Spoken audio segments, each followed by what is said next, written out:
Thank you, Chancellor Dirks. Or since the Chancellor also speaks my mother tongue, Mikka Nandri.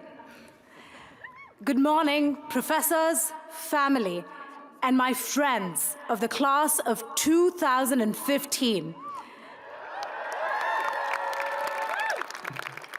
It is an honor to stand before all of you today. When I first came to Cal, like other students, I was driven to excel, to be the best in academics and in all the other activities I was involved in. Like other students, I wanted to fulfill my sense of intellectual curiosity. Cal brings out our competitive side, our independence, and the drive to push our boundaries. As we leave college, those qualities will serve as well. In fact, it's why Cal graduates succeed. And some will say, rule the world. It wasn't until later in my undergraduate career that I realized that happiness comes not just from academic success, but also from letting people into my life and reaching out to build support systems in my community. Feeling at home was not something that I expected when I came to college 8,000 miles away from where I was born and raised. But it happened to me. During the winter of my junior year, my mom died from what started out as the flu. I could not understand how, in a span of 3 days, someone who I had just talked to and who had laughed at my crazy jokes could somehow cease to exist. I learned that as much as I looked for answers for what had happened, some events in life are unpredictable and don't have clear answers. Coming back to college was one of the hardest things I've ever had to do. I felt my mother's passing in the smallest of details, from seeing freshmen moving in and remembering how she had flown in with me to help me do the same. Or something as mundane as hearing someone say they needed to call their mom. Among my group of friends, I began to feel like an outsider, someone who was incomplete. And to be honest, there are still times that I feel that way. But I had to accept that this was my new reality. I would not be able to call my mom about my bad days, my good news, or even that econometrics final, which I had studied so hard for, but still felt like I knew nothing. It was in one of those moments when I was emotionally at my lowest and really did not feel like facing college every single day that I understood that I had to let people in. I had been fiercely independent to the point where it was a source of pride for me not to ask for help. But I needed help. That was how I found another dimension to Cal, the people.